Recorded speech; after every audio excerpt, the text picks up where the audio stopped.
नमस्कार सभी को।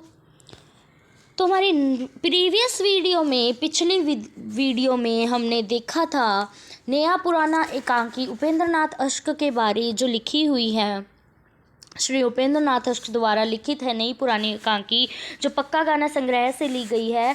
उसका उद्देश्य और उसके लिखित नोट्स हमने देख लिए थे। लिखित जो हमारे कार्य है वो आप पेपर में यूज़ कर सकते हैं, ये कॉलेज एजुकेशन के लिए बेस्ट है नोट्स।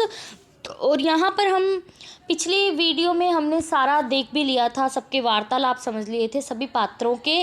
तो इस वीडियो में हम देखेंगे सारांश। सारांश क्या है, नया पुराना एकांकी का सारांश देखेंगे। तो जो नया पुराना एकांकी का सारांश है वो इस प्रकार है कि उपेंद्र नाथ अश्क नया पुराना एकांकी उनके पक्के गाना एकांकी संग्रह से लिया गया है।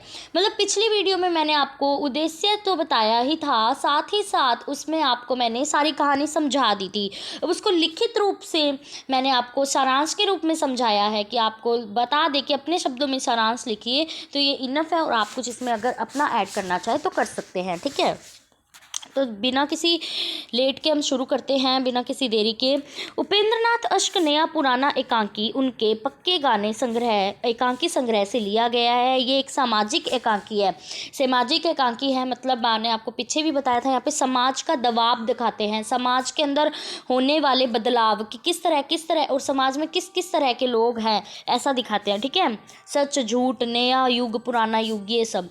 नया पुराना एकांकी की कथा वस्तु जहाँ से हम क्या करते हैं, सब कुछ समझते हैं कि इस कहानी में आगे आगे क्या है और कैसे कैसे पात्र हैं और ये जो भी है ना, कथा की वस्तु समझ लेते हैं हम, है ना। और रविदत्त और देवचंद के वार्तालाप मतलब उनकी बातों से हमें क्या करता है, ये कथा वस्तु प्रारंभ होती है नई पुरानी एकांकी की। देवचंद एक साधारण प्राइवेट स्कूल का मामूली प्रिंसिपल है, ये मैंने आपको पिछली वीडियो में भी बताया था, बस अब इसको मैं आपको लिखित रूप से बता रही हूँ। रविदत्त उसका संबंधी नहीं बल्कि कौन है, मित्र है। तो एक तरफ से वो सामाजिक दबाव डालता है ना उस पर, उसको गहने रखने के लिए। नया पुराना एकांकी में एक पात्र है, पा होगा यहाँ पे, पात्र है लिली की माँ। लिली के पिता शराबी हैं, इसलिए अपने सारे गहने अपने शराबी पति से बचाए रखने के लिए मानत के रूप में देवचंद के पास रख देती है। कौन, लिली की माँ। यहाँ जेवरों का मूल्य 60,000 है। देवचंद को न तो कोई लोभ है, यहाँ पे भ आएगा, लोभ है, और न ही कोई लालच। वह लिली की माँ की अमानत बिना किसी लोभ के रख लेता है, बिना किसी दस्तावेज, बिना किसी रसीद के, बिना किसी लिखा पढ़ी के रख देता है। और लिली की माँ भी उसके पास रख देती है ना। आजकल क्या है भाई, लिख के दो हमें, तो लिख के दो तभी हम तो कुछ ना कुछ आगे करेंगे। पर देवचंद इतना ईमानदार है कि 12 सालों से उसने जो एक विश्वास बनाए रखा है, उसकी वजह से लिली की माँ उसके पास बिना किसी लिखा पढ़ी, बिना किसी रसीद के बजाय भी उसके पास क्या रख देती है, अपने सारे 60,000 रुपये के मूल्य के गहने रख देती है। क्योंकि उस टाइम 7,000 रुपये का भी बहुत एक महत्व था, है ना। तो अब हम आगे वाली वीडियो में चलते हैं, मतलब आगे वाली देखते हैं।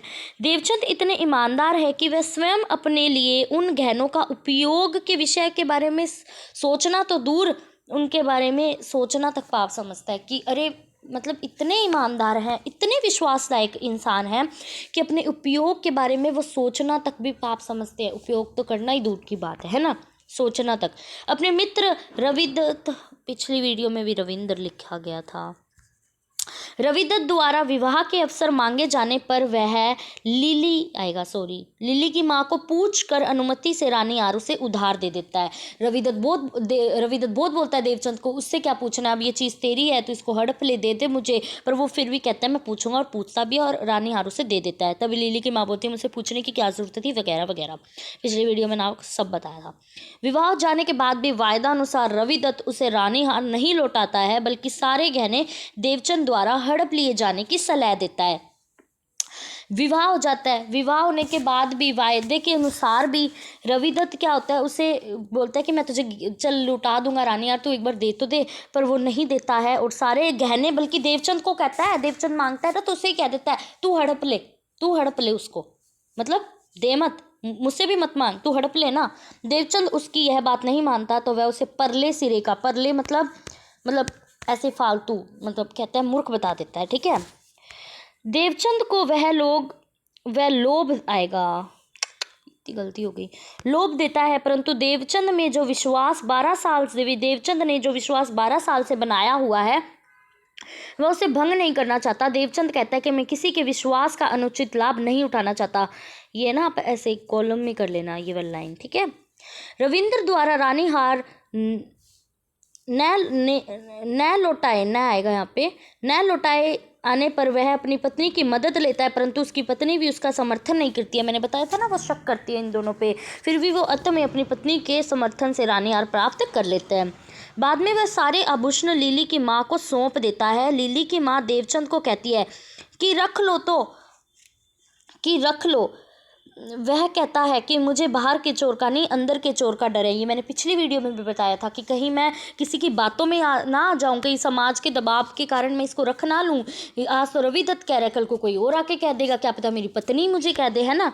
चोर का अंदर के चोर का डर है, विश्वासपूर्ण युग है। और ऐसे अब वो फिर कहता है कि अंदर के विश्वास पुराना युग है। यहाँ पे गलत हो गया, विश्वास पुराना युग है। पुराना युग है क्या? विश्वास, और अविश्वास नया युग है। यही एकांकी का सारांश खत्म होता है कि विश्वास पुराना युग था कि चलो तुमने मुझे दिया, ये था।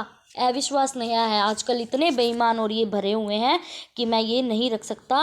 मैंने रखी तुम्हारी अमानत, तुमने मुझ पर विश्वास किया, धन्यवाद, और अब मैं ये नहीं रख सकता हूँ। तो ये आपका सारांश हुआ। ये जब आप लिखने बैठोगे ना नोटबुक में तो आपका इनफ है ये मैटर, है ना। और पिछली वीडियो का जो लिंक है वो मैं इस डिस्क्रिप्शन बॉक्स में डाल दूँगी। आपको इजी हो जाएगा कि आपको वो समझने में, ठीक है। तो उसमें भी मैंने ये नोट्स दिए हुए हैं, जो कुछ गलती है वो मैंने उसमें सही की हुई है, आप लिख लेना। इनफ है ये नोट्स, ठीक है। अगले मैं जो भी एकांकी है या जो भी हिंदी रिलेटेड है वो मैं इसमें अपलोड कर दूँगी, ठीक है। धन्यवाद, थैंक यू।